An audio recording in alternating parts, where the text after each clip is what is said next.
साथियों को मेरा नमस्कार।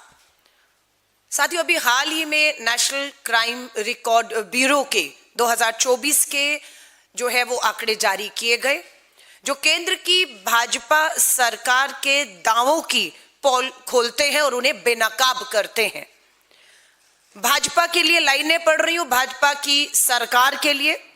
नारी वंदन तो बहाना है, नारी वंदन तो बहाना है, नारी सुरक्षा के नाम पर मात्र घड़ियाली आंसू बहाना है। अपने खास नेताओं को सजा से बचाना है, अपना असली चरित्र इन्हें दिखाना है, एप्स्टीन फाइल से भी इन्हें ध्यान भटकाना है। ये सच्चाई है आज देश की।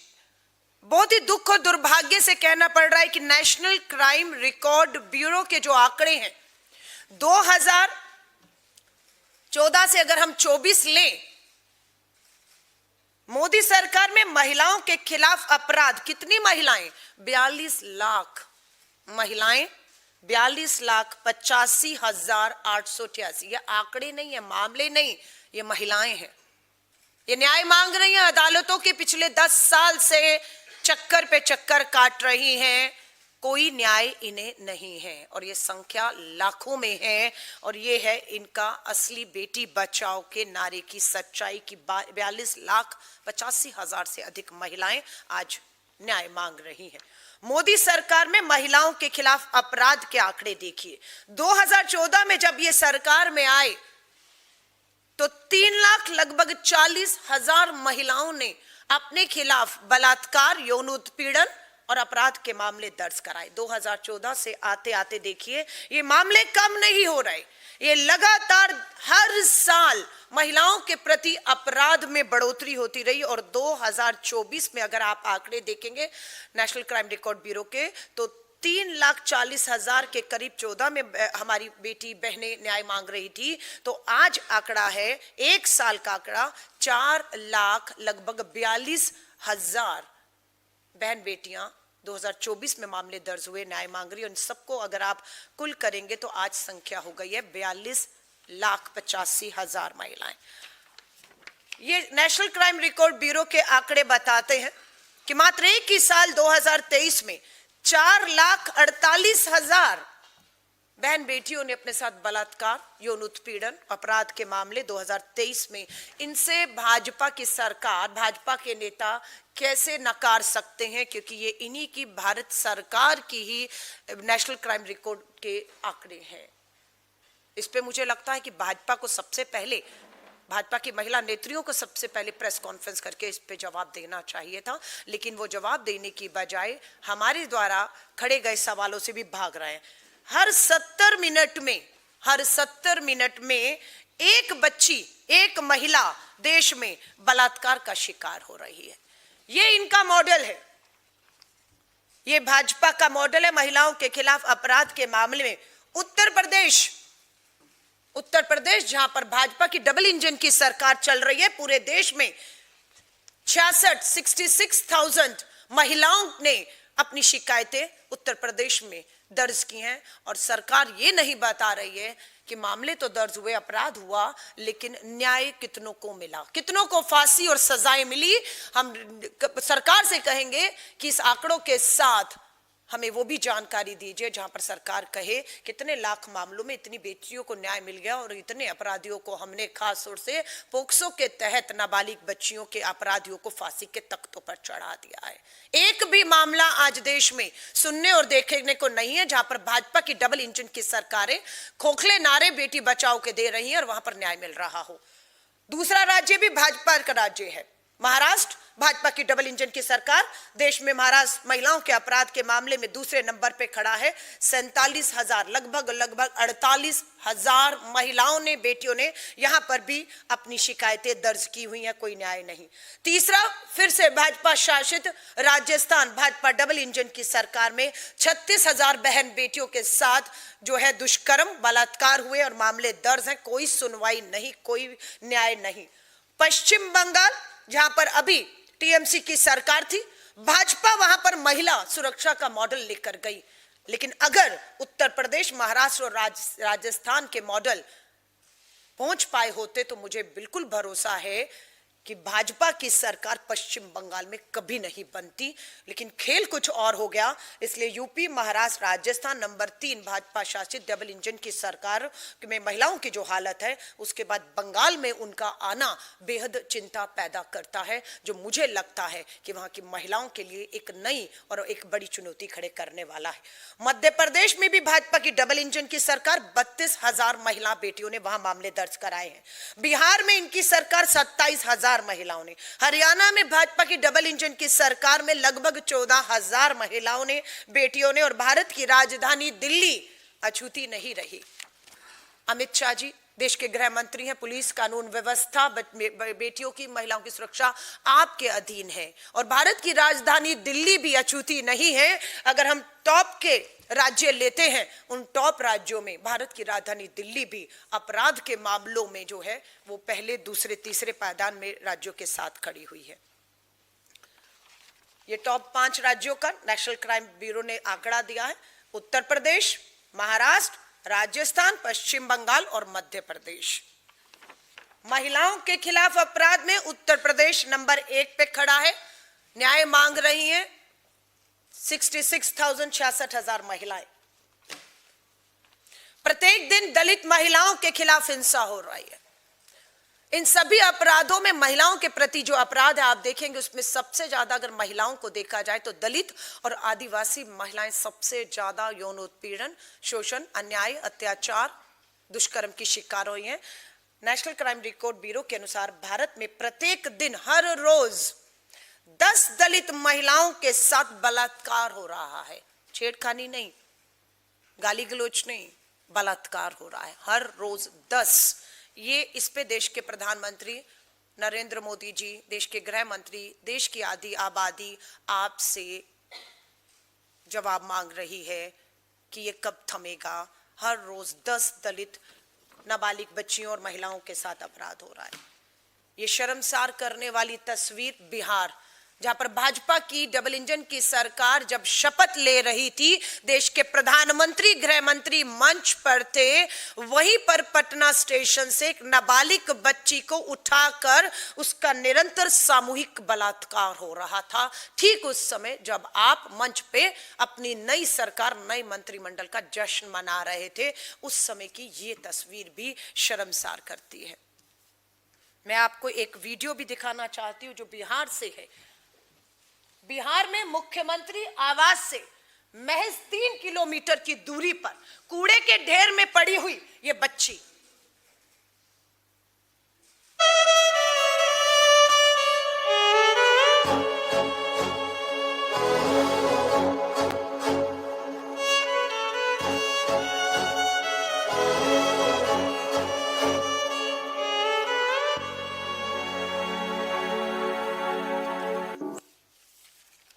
कूड़े के ढेर में नाबालिग बच्ची को सामूहिक बलात्कार करके फेंक दिया गया और लोग आसपास भीड़ बनाए हुए हैं, लेकिन किसी का खून नहीं खौलता, क्योंकि सरकार तो जश्न में डूबी हुई थी। उसे इस बच्ची के घाव, जख्म और जो पड़ी हुई है वो किसी स्वाभाविक तौर से किसी गरीब की बच्ची है, जिसको लगता है कि नोच डालेंगे, अपनी हवस का शिकार बना लाएंगे, सत्ता के नशे वाला कोई इसके लिए नहीं आएगा। इसलिए अपराधियों की आज इतनी हिम्मत है। अंकिता भंडारी का मामला हम भूले नहीं है। उसके बाद चंपावत में पुष्कर सिंह धामी की अपनी खुद की विधानसभा चंपावत में किशोरी से गैंग रेप होता है। भाजपा नेता के इसमें नाम शामिल है। 3 भाजपा नेता पर केस दर्ज। ये सुर्खियां बनी। 5 मई की रात की घटना है। 5 मई को उत्तराखंड महिला कांग्रेस की मेरी अध्यक्ष और पूरी टीम 4-5 घंटे का सफर तय करके चंपावत पहुंचती हैं। परिवार से मिलने की कोशिश, पिता से, बच्ची से, लेकिन नाकाम रहते हैं। किसी को नहीं पता कि बच्ची और पिता कहां रख दिया गया है। और ये सुर्खियां अखबार में कि गैंग रेप हुआ है, ये पहली नजर में हमें बताया गया कि 10वीं में पढ़ने वाली बच्ची, नाबालिग बच्ची, इस हालत में ये बच्ची के रस्सी से बंधे हुए पांव हैं। ये तस्वीरें कहां से आई? ये सच्चाई है जिसे आप अब दबाया जा रहा है सिर्फ पुष्कर सिंह धामी अपनी सरकार की छवि को बचाने के लिए अब एक षड्यंत्र रच रहे हैं और उल्टा इस नाबालिग 10वीं में पढ़ने वाली बच्ची जिसके शरीर पे कपड़े नहीं थे, जिसके हाथ पे रस्सी से बंधे हुए थे, जिसे रात भर एक कमरे में बंद करके बाहर से रखा हुआ था, बच्ची ने फोन किया पिता को और तब सुबह पुलिस वहां पर पहुंचती है, दरवाजा खोलती है बाहर से, अंदर से बच्ची रस्सी से बंधी पाई जाती है जिसके शरीर पर एक कपड़ा भी नहीं था। और आपको मालूम है इस षड्यंत्रकारी सरकार ने इस नाबालिग बच्ची को ही, जो पीड़िता है, जो शिकार हुई है, उसी को दोषी बता दिया है। बता रहे हैं कि 10 साल की बच्ची एक साजिश कर रही थी, उसने साजिश के तहत अपने आप को खुद कमरे में बंद कराया, अपने कपड़े उतरवाए, अपने आप को रस्सी से बांधा और रात भर उसका पिता उसको ढूंढता रहा। ये सब एक साजिश है, ऐसा तो कुछ हुआ है नहीं, ये सब झूठ है, ये झूठ है। ये रस्सी से पांव बच्ची ने खुद बांधी। शर्म आती है कि भाजपा अपने नेताओं को, अपनी सरकार की मात्र छवि को बचाने के लिए कितने निचले स्तर पर आप गिर जाएंगे। ये नेशनल क्राइम रिकॉर्ड ब्यूरो के आंकड़ों ने बेनकाब किया है, पूरा पत्र भेजा है, पढ़ देती हूं आपके लिए। उत्तराखंड की पुलिस मेडिकल जांच पूरी तरह से बच्ची के ऊपर, परिवार के ऊपर दबाव अपने आप में सरकार द्वारा रची गई एक साजिश है। हम आज भी मांग करेंगे कि उत्तराखंड में अंकिता भंडारी हो, चंपावत की ये नाबालिग बच्ची हो, इन्हें न्याय नहीं मिल सकता है। इन मामलों की अगर जांच करनी होगी तो आपको उत्तराखंड से बाहर निकलकर इनकी जांच, इनकी सुनवाई, इनकी मदद होगी, तभी सच्चाई सामने आएगी, वरना भाजपा यूं ही अपने नेताओं को बचाती रहेगी। ये पत्र लिखा है पीड़िता के, जो उसका ताया का बेटा बता रहे हैं, उसने लिखा है पत्र, मैं आपको पढ़ रही हूं। सेवा में पुलिस अधीक्षक चंपावत, मेरी बहन परिजनों का पता नहीं है। इतनी बड़ी घटना हो जाती है और पिता और बच्ची कहां है, परिवार पूछता है पुलिस से, पुलिस उन्हें जानकारी देने की बजाय, परिवार को उनसे मिलवाने की बजाय क्या कर रही है, ये मैं पढ़ रही हूं, ये मेरे नहीं है, ये पीड़ित परिवार के सदस्य के आरोप है। मेरी बहन परिजनों का पता नहीं, पुलिस द्वारा दबाव बनाया जा रहा है, पुलिस द्वारा दबाव बनाया जा रहा है कंप्रोमाइज करने के लिए। आगे लिखता है महोदय, मैं शिकायतकर्ता का नाम मैंने छुपा दिया है, मैं निवासी पीड़ित लड़की का भाई हूं।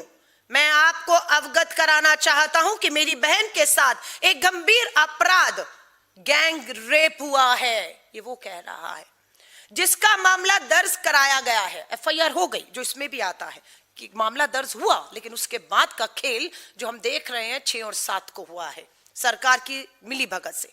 दुर्भाग्यवश पुलिस द्वारा हम पर दबाव बनाया जा रहा है। पीड़ित कह रहे हैं पुलिस हम पर दबाव बना रही है, हमें मामले को समझौते के माध्यम से सुलझा, आपस में समझौता कर लो। 75 साल का विकलांग पिता, गरीब बेटी 10वीं में पढ़ती भी है और किसी न किसी तरह घर और परिवार भी चला रही थी, और उस पे दबाव बनता है कि खत्म कर दो मामला, समझौता कर लो, जिसकी जानकारी पीड़िता के पिता, मेरे चाचा द्वारा दी जा गई। पिता ने बोला कि इस तरह का दबाव बनाया जा रहा है, ये बात भाई को बताई जाती है। चाचा ने मुझे बताया है, चाचा ने बताया यानी कि पीड़िता के पिता ने बताया कि 50 लाख का ऑफर आरोपियों द्वारा दिया गया है। जिन 3 भाजपा के मंडल का उपाध्यक्ष है वो फरार हैं तीनों, और पुलिस कहती है मोबाइल के आधार पर उनकी लोकेशन नहीं थी। मैं अपना घर पे मोबाइल छोड़कर अपराध करके घर आ जाऊं तो मैंने अपराध नहीं किया, क्योंकि मेरा मोबाइल से मेरी लोकेशन ट्रेस होगी और वो तो घर पर था, यानी कि मैं घर पर था। पुलिस किसको बेवकूफ समझ रही है? अंकिता भंडारी के हत्यारों को, उस वीआईपी को तो आप सूली पर 2022 का मामला 26 आ गया नहीं चढ़ा पाए, और ये दूसरा मामला है जहां पर भाजपा की सरकार, पुलिस टोटल उन्हें बचाने का काम कर रही है। चाचा ने मुझे बताया जिसमें 50 लाख का ऑफर आरोपियों द्वारा, और ये 50 लाख आरोपियों के पास कहां से आते हैं? स्वाभाविक बात है, पुष्कर सिंह धामी धन बल से, पुलिस प्रशासन से, कानून से, वकील से अपराधियों के पीछे खड़ा है और बोल रहा है छवि बचाओ, अपनी भी और मेरी भी। 50 लाख का ऑफर आरोपियों द्वारा दिया जा रहा है, और हमें यह भी बताया जा रहा है कि हमारे परिजनों को पुलिस ने कल अपनी हिरासत में रखा हुआ है, जब हमारी महिला कांग्रेस की अध्यक्ष पुलिस थाने चंपावत पहुंची, बोला पिता कहां है? पिता हिरासत में है, पिता पुलिस थाने में बिठाया हुआ है, बेटी भी किसी से नहीं मिल सकती, उसे भी बिठाया हुआ है, लेकिन 3 अपराधी आजाद घूम रहे हैं और एक नैरेटिव बनाया जा रहा है कि कुछ भी नहीं हुआ, ये खुद बच्ची ने मिलकर साजिश अपने आप रच ली है। मैं आपसे निवेदन करता हूं, कृपया इस मामले की जांच स्वतः करें और मेरे परिजनों की सुरक्षा सुनिश्चित करें, ताकि दोषी पुलिसकर्मियों, अब इसमें पुलिसकर्मियों को भी दोषी जो है वो परिवार बता रहा है, के खिलाफ उचित कार्रवाई हो तथा मेरी बात मेरे चाचा श्री पदम सिंह से करवाई जाए। परिवार बात करना चाहता है, कोई बात नहीं, क्योंकि समझाया जा रहा है, दबाव दिया जा रहा है। ये खेल पूरे देश के अंदर भाजपा की डबल इंजन की सरकार में बेशर्मी से, धड़ेले से चल रहा है। ये मैं ही नहीं, भाजपा की अभी गाजियाबाद की जो महिला अध्यक्ष बता रहे हैं, नाम है गीता कौशिक, उसका भी वीडियो है। गाजियाबाद महिला मोर्चा की अध्यक्ष गीता कौशिक कहती हैं कि नितिन मित्तल गाजियाबाद भाजपा मोर्चा का उपाध्यक्ष है, उसे गलत गंदे मैसेज करता है। लेकिन प्रधानमंत्री मोदी जी अच्छे हैं, अमित शाह जी अच्छे हैं, उनके बेटी बचाओ का नारा अच्छा है, लेकिन पार्टी के भीतर एक बड़ा नेता दूसरी महिला नेत्री को इस तरह के अश्लील संदेश भेजता है और भाजपा के खोखला नारा वो बुलंद करते हैं दूसरे राज्यों में जाकर। मैं अभी खुद हिमाचल से होकर आ रही हूं, पूरी जानकारी ली, मुख्यमंत्री से मिले हिमाचल के। भाजपा का विधायक हंसराज के खिलाफ नाबालिग बच्ची के बलात्कार के मामला दर्ज है, चार्जशीट है चंबा कोर्ट में। जब वो चंबा कोर्ट पहुंचा, मेरी महिला उसका पीछा करते हुए काले झंडे चंबा कोर्ट तक हम जाकर दिखा कर आए, और मैं खुद 2 दिन पहले मुख्यमंत्री से मिली हूं कि हंसराज भाजपा का विधायक है। ये बेशर्म महिला बच्चियों की दोषी भाजपा सरकार न्याय दिलाने की बजाय अपने नाबालिग बच्ची के बलात्कार के दोषी विधायक हंसराज को हिमाचल में बचाने के लिए एड़ी चोटी का जोर लगाकर बैठी हुई है। मैं आप सभी साथियों से कहूंगी, आपके लिए ये सिर्फ आंकड़े हो सकते हैं, ये सच में आंकड़े नहीं हैं। ये 48-42 लाख हमारी मां बहन बेटियां हैं जो भारत की धरती, देवभूमि कहते हैं हिमाचल को, देवभूमि कहते हैं उत्तराखंड को, और यहां पर भाजपा के नेता और उच्च पदों पर विधायक, सांसद पदों पर बैठे नेता हमारी बच्चियों को नोचने का, सामूहिक बलात्कार करने का जो है वो एक षड्यंत्र रचते हैं, जो अंकिता भंडारी के साथ भी हुआ, यहां पर भी हुआ है, लेकिन कुछ न्याय नहीं है। फिर चुनाव आएगा और फिर ध्रुवीकरण, हिंदू मुस्लिम मंदिर मस्जिद के नाम पर खेल शुरू हो जाएगा और ये मुद्दे फिर कहीं ना कहीं हमारे दबकर खत्म हो जाएंगे। ऐसे कितने मामले में पूरी एक सूची लेकर आई हूं कि दोबारा हम लोग अगर दोहराएंगे तो गुजरात मॉडल लेकर देश के प्रधानमंत्री नरेंद्र मोदी जी 2014 में सत्ता में आए थे, गुजरात मॉडल।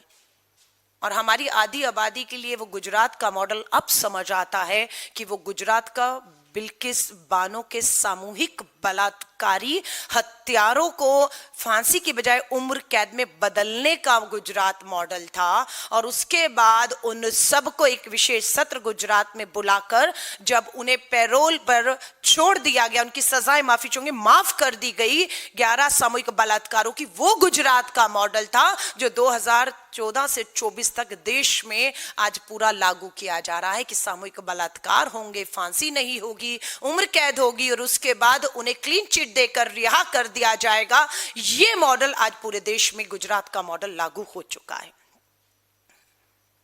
तो ये बेहद गंभीर चिंता का विषय है।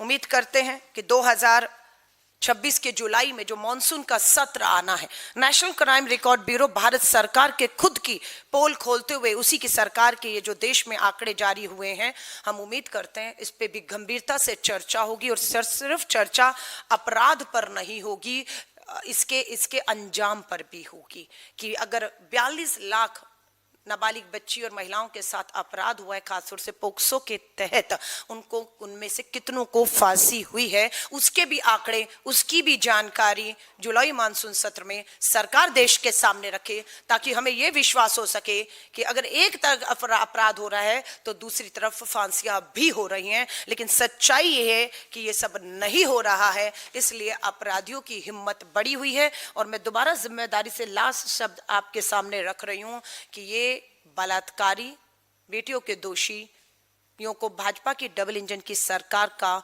पूरी तरह से संरक्षण प्राप्त है। ये सत्ता में इनकी भागीदारी है और सत्ता इन्हें, भाजपा की सत्ता इन्हें निरंतर बचाने का जो है वो काम कर रही है। हरियाणा महिलाओं से दुष्कर्म के मामले में 5वें नंबर में खड़ा है, राजधानी दिल्ली से लगा हुआ। राजस्थान में महिला अपराध में 12.2%, राष्ट्रीय औसत से 3 गुना ज्यादा, राष्ट्रीय औसत से 3 गुना ज्यादा राजस्थान में लगातार अपराध हो रहे हैं। तो मैं महिला कांग्रेस की राष्ट्रीय अध्यक्ष होने के नाते आज इस पे अपनी चिंता व्यक्त करती हूं और पूरे देश के अंदर हम इन 42 लाख महिलाओं और बेटियों के सारे आंकड़े, जानकारियां हम भी एकत्रित कर रहे हैं। हम इन महिलाओं तक देश भर में पहुंचकर इनकी लड़ाई कहां है, कहां भाजपा अगर इन्हें नेताओं को, अपने नेताओं को जो दोषी हैं, अगर उनको बचाने के लिए खड़ी है, तो अब हमारा समाज का, मैं कहूंगी आप पत्रकार साथियों को अभी कहूंगी, सबका हमका फर्ज बनता है कि अगर सत्ता और सरकार दोषियों के साथ खड़ी है, अपराधियों के साथ खड़ी है, उन्हें बचा रही है, तो हमें समय आ गया है कि पीड़िताओं के साथ खड़ा होकर उन्हें न्याय दिलाना होगा। वरना यही होगा जो इस मामले में आप 2 दिन के अंदर मामले को पलटते हुए देख रहे हैं। ये तस्वीरें यूं ही हमें शर्मसार जो है वो करती रहेंगी। यूं ही हर कोई परिवार का आदमी पत्र लिखता रहेगा और ये उसे साजिशें बताते रहेंगे। धन्यवाद। आप पत्रकार साथियों का इससे संबंधित कोई भी सवाल हो आप ले सकते हैं। अलका जी, एनसीआरबी की जो ताजा आंकड़े आए हैं उनके अनुसार अगर देश के 19 प्रमुख महानगरों की बात करें तो संज्ञेय अपराध में दिल्ली नंबर 1 पे है। वहीं जिस तरह से कोलकाता को लेकर भारतीय जनता पार्टी लगातार आरोप लगाया, एनसीआरबी के आंकड़े कहते हैं कोलकाता सबसे सुरक्षित शहर है, सबसे कम अपराध महानगरों में वहां है, दिल्ली नंबर 1 पे है। देखिए, मैं वही कह रही हूँ, पुलिस व्यवस्था केंद्रीय गृह मंत्रालय के अंदर आती है। मैंने भी नेशनल क्राइम रिकॉर्ड ब्यूरो के बाद अखबार की हेडलाइन पढ़ी है कि most unsafe metro city for women in India is Delhi. Bharat की राजधानी दिल्ली पूरे देश की सबसे ज्यादा, और 2024-25 में बताते हैं कि 1060 बच्ची और महिलाओं के साथ बलात्कार के गंभीर मामले दर्ज हुए और चार्जशीट हुए हैं। और अगर आप 24 और 25 की बात करेंगे तो 13,300, 400 के करीब 13,400 महिलाओं के साथ राजधानी दिल्ली में 13,000 बलात्कार के मामले दर्ज हुए। ये बिल्कुल बेहद चिंता पैदा करता है। पर दुख की बात है कि दिल्ली की मुख्यमंत्री एक महिला है और यह बताया जा रहा है कि पिछले 4 साल में महिलाओं के प्रति लगातार पिछले 4 सालों में भारत की राजधानी दिल्ली जो है वो नंबर 1 पायदान पर खड़ी है। 3 साल के लिए आप आम आदमी पार्टी की सरकार, दूसरी सरकारों को कोस लीजिए, पर पिछले 1 साल में दिल्ली में भाजपा की डबल नहीं, ट्रिपल नहीं, 4 इंजन की सरकार है, महिला मुख्यमंत्री है। और पिछले 1 साल में जब से रेखा गुप्ता जी आप आई हैं, 1060 बच्ची और महिलाओं के साथ बलात्कार हुए हैं। उम्मीद करती हूं कि दिल्ली के मुख्यमंत्री इन 1060 महिलाओं को अपने घर पर बुलाएंगी, उन्हें मिलेंगी, उनके मामले कहां निलंबित हैं, क्यों निलंबित हैं, क्यों न्याय नहीं हो रहा, फास्ट ट्रैक कोर्ट में चलाकर इन्हें न्याय दिलाएंगे। और राजधानी दिल्ली में निर्भया के बाद या पूरे देश में निर्भया के बाद हमने किसी को फांसी के तख्ते पर झूलते हुए नहीं देखा है, क्योंकि केंद्र की भाजपा सरकार अपराधियों के प्रति बहुत नरम रवैया अपनाए हुए है। कारण यही है कि उसमें अधिकतर भाजपा के नेता हैं या उनसे संरक्षण प्राप्त नेता हैं, इसलिए उन्हें फांसी की सजा देते हुए इन्हें थोड़ा जो है हिचकिचाहट होती है केंद्र की भाजपा सरकार को। अलका जी, एक सवाल इधर से है। देश के अंदर जो डिजिटल सिक्योरिटी है वो भी अब लोगों के लिए खतरा बनती जा रही है। जो एनसीआरबी के आंकड़े आए इसके मुताबिक जो साइबर क्राइम है उसमें भी 1 लाख से ज्यादा जो आंकड़े हैं वो दर्ज किए गए हैं, जिसमें ऑनलाइन यौन शोषण भी शामिल है। इसको लेकर आप क्या कहेंगे? देखिए, मैं फिर कहूंगी बलात्कार शारीरिक मानसिक हर तरीके से तोड़ देता है। ये जो ऑनलाइन है, ये आप कहेंगे कि शारीरिक नहीं पर मानसिक रूप से महिलाओं को पूरी तरह से तोड़ के खत्म कर रहा है।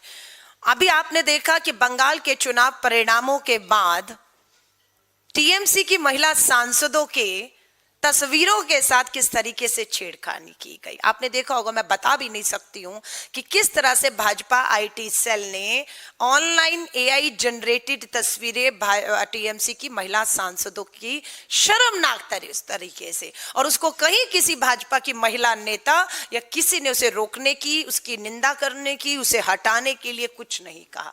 तो ये बिल्कुल महिलाओं के लिए मैं कहूंगी खासतौर से इस देश के अंदर चुनौती बन चुकी है। और मैं 10 साल से कहूंगी, पिछले 10 साल से 30 साल से राजनीति में हूं और बिल्कुल निर्भया से अभी तक देख रही हूं।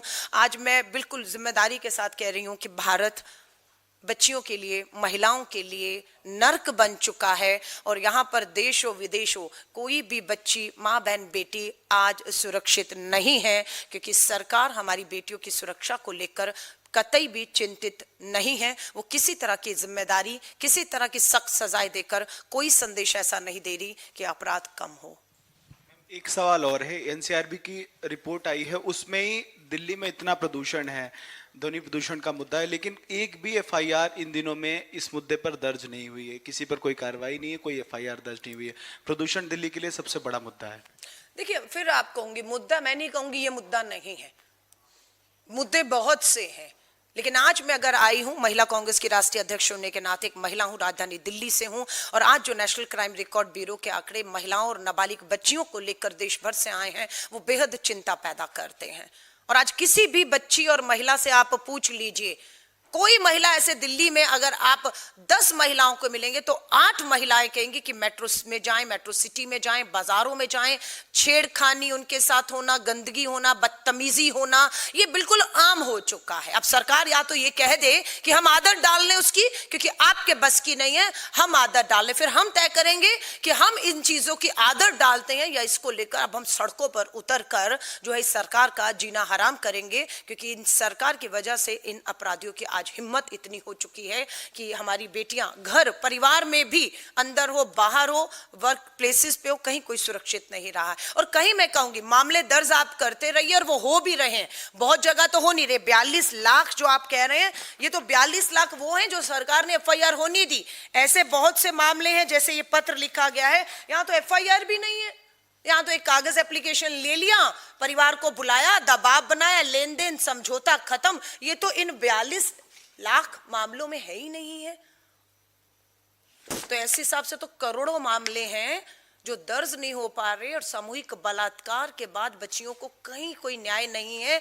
और इन 42 लाख को भी जो सरकारी आंकड़े हैं, यहां पर भी सजा 42 लाख अगर महिलाएं बच्चियां हैं तो 42 लाख मानकर चलिए अपराधी और दोषी हैं। इन 42 लाख में से पिछले 10 साल में 42 लोगों को भी फांसी, उम्र कैद की सजा हुई हो, तो मैं कहती हूँ सरकार बताए हमें, हम सरकार से पूछ रहे हैं। लेकिन सच्चाई है कि सामूहिक बलात्कार हत्या के दोषी लोगों को, बाबाओं को ये सरकार बीच चुनाव में पैरोल में छोड़कर उनसे वोट मंगवाने का शर्मनाक काम कर रही है। उनके लिए लाल कारपेट बिछवाकर उन्हें अयोध्या के दर्शन करवाती है। धन्यवाद आप सभी पत्रकार साथियों का।